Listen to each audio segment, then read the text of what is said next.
Bonjour à tous, aujourd'hui on va parler du coronavirus et d'un geste barrière qui est très important, c'est la nutrition. On le sait déjà, on n'est pas tous égaux et face au virus non plus. Le système immunitaire est un système complexe qui remplit plusieurs missions. Il doit nous défendre des agresseurs comme les bactéries, les virus, les champignons, les parasites ou encore des corps étrangers ou des dérèglements internes. Il doit aussi tolérer tout ce qui doit l'être, les aliments entre autres, mais aussi les bonnes bactéries ou les virus, si il y en a. On a aussi la génétique ou l'épigénétique, le sexe, l'âge, les traitements médicamenteux qui tiennent une place importante dans nos capacités à répondre aux agresseurs. Alors, qui est susceptible de souffrir le plus d'une infection ? Logiquement, ce sont les personnes qui sont fragilisées. Donc, c'est les personnes âgées, les personnes immunodéprimées à cause de traitements ou de maladies, les personnes atteintes d'obésité. On parle beaucoup d'obésité morbide, mais le risque s'accentue déjà dès les premiers stades de l'obésité. On a également les personnes qui présentent des maladies chroniques telles que le diabète, des risques cardiovasculaires comme l'hypertension ou encore des maladies respiratoires. Les fumeurs sont aussi plus à risque parce que fumer surconsomme les antioxydants, ce qui épuise leur défense et les fragilise, notamment au niveau pulmonaire. Mais on a aussi les personnes dont le statut nutritionnel est insuffisant pour que leur défense immunitaire, antioxydante ou anti-inflammatoire fonctionne correctement. Alors, on fait quoi ? Au-delà des gestes barrières élémentaires qui sont à juste titre abondamment rappelés, il existe d'autres comportements à intégrer dans notre quotidien. Et s'il est bien un domaine où il n'est plus question de hasard, c'est notre mode de vie. Nous avons dans ce domaine toutes les cartes en main. Nous avons un contrôle total sur les meilleurs gestes et comportements à intégrer dans nos vies afin de booster de manière naturelle l'immunité de notre merveilleuse machine qui est l'organisme. Donc, quelles sont les priorités pour adapter son mode de vie ? Il est aujourd'hui certain que le fait de passer à travers les gouttes ou de n'avoir que peu, voire pas de symptômes, n'est pas seulement le fruit du hasard. Notre mode de vie va jouer un rôle fondamental dans la réponse que notre système immunitaire va pouvoir apporter à la suite des agressions, qu'elles soient virales ou non. Les priorités vont être simples, bien manger, bouger, bien dormir, ne pas fumer et gérer son stress. Booster son immunité passe donc directement par l'assiette. Alors, de quoi notre corps a-t-il besoin ? On note que de plus en plus de personnes sont touchées par des rhinites. Les raisons sont d'ordre génétique, mais elles sont aussi liées à une exposition de plus en plus importante à des allergènes, à la pollution, à une exposition précoce à la fumée de cigarettes ou encore à un microbiote déséquilibré. L'abus de médicaments à visée décongestionnante peut de même aggraver ou entretenir le problème. Alors voyons plusieurs points pour booster un petit peu tout ça. Il nous faut des bonnes barrières, des nutriments qui boostent l'immunité, en particulier face au virus. Il ne faut également pas être trop exposé à ce qui favorise l'inflammation. Il faut de bonnes défenses anti-inflammatoires et antioxydantes. Comment renforcer nos barrières, qui est la première étape de l'immunité ? Il s'agit entre autres des muqueuses comme la peau ou le mucus. Une des barrières essentielles est sans aucun doute la barrière intestinale. Pour ne pas l'agresser et l'entretenir au mieux, il est bénéfique d'éviter plusieurs choses. Tout d'abord, on va éviter tout abus d'alcool, mais également toute consommation si vous souffrez des intestins.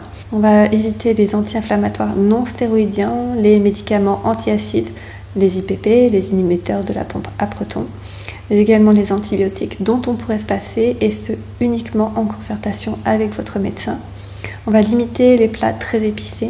On évite vraiment tout ce qui est édulcorant de synthèse, additifs, colorants, métaux lourds, autres produits chimiques tels que les perturbateurs endocriniens. On va limiter la consommation de viande, d'alcool, de sucre, tout ce qui affaiblit les barrières du microbiote et donc de notre système immunitaire et qui favorise l'inflammation. D'un autre côté, on va favoriser les fibres, les végétaux, la vitamine D, les oméga 3, le zinc, la glutamine. Voilà quelques exemples d'aliments ou de nutriments indispensables à la qualité de notre barrière intestinale. Que mettons au menu ? Le système immunitaire fait partie des systèmes les plus complexes du corps. Et toutes ces cellules, qu'elles appartiennent à notre immunité innée ou acquise, nécessitent des nutriments pour fonctionner. Veillez à avoir un statut vraiment optimal dans les nutriments suivants. Dans un premier temps, la vitamine D, présente en faible quantité dans certains aliments tels que les poissons, le beurre, les œufs, elle équilibre le système immunitaire. Elle ne peut être fournie en suffisance que par une exposition au soleil de 30 minutes par jour, bras et jambes nus, et par une supplémentation de minimum 1000 UI par jour et bien plus si vous devez la faire monter. Un apport quotidien est nettement préférable à un apport mensuel. On a aussi la vitamine C qui booste l'immunité. Elle est souvent un peu oubliée en hiver car nous avons moins envie de crudité et nous préférons des aliments chauds qui la détruisent. Pensons alors aux épinards crus, aux crudités, aux fruits rouges, aux agrumes, aux kiwis pour en profiter en quantité suffisante. On a également la vitamine A qui est nécessaire pour fabriquer les globules blancs, équilibrer l'immunité et maintenir l'intégrité des barrières. Il y a également la provitamine A qu'on trouve dans les végétaux colorés et la vitamine A dans les œufs, le foie de morue et les abats. Ensuite, nous avons les vitamines du groupe B, indispensables pour produire des anticorps qui nous défendent.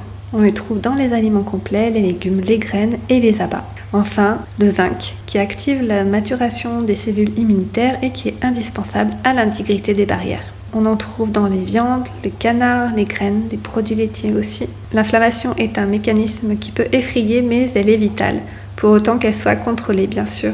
Son rôle est entre autres d'avertir notre système immunitaire de la présence d'un danger et par là même de le stimuler. C'est lorsqu'elle n'est pas contrôlée qu'elle devient problématique. Quel est l'acide gras qui favorise le plus l'inflammation? C'est l'acide arachidonique que l'on retrouve beaucoup dans le gras de la viande. Quels sont les acteurs principaux de nos défenses anti-inflammatoires? Ce sont les oméga 3, surtout ceux qu'on retrouve dans les petits poissons gras. Ce qu'on propose au niveau des recommandations, c'est 400 g de viande rouge par semaine et environ 400 g de petits poissons gras tels que les sardines, maquereaux, harengs, saumons, truites saumonées. Enfin, pour ne pas rouiller, il faut penser aux antioxydants. Être oxydé, c'est parce qu'on manque d'antioxydants. Ça affaiblit également les défenses et ça contribue à rendre les virus plus pathogènes. La vitamine E, la vitamine C, le zinc, le cuivre, le sélénium et les polyphénols font partie de l'arsenal antioxydant de base qu'il est avantageux de contrôler et d'apporter. On en trouve dans les graines, les noix, les bonnes huiles extra vierges, les lentilles, le thé vert, le chocolat très noir, les baies, les fruits et les légumes et le poisson.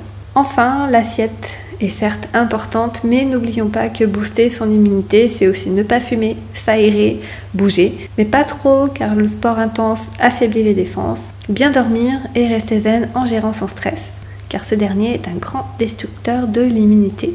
Et on n'oublie pas de penser, en plus de ce qu'on a déjà dit, à manger assez de prébiotiques, dont des fibres à raison de 30 g par jour, grâce aux légumes, aux fruits, aux légumineuses, aux épices. On mange également des probiotiques qui sont de bonnes bactéries grâce aux yaourts nature bio, au fromage, au lait cru. On en trouve aussi dans les aliments fermentés, mais on a aussi des probiotiques en gélule, surtout des lactobacillus ainsi que des streptococcus thermophilus.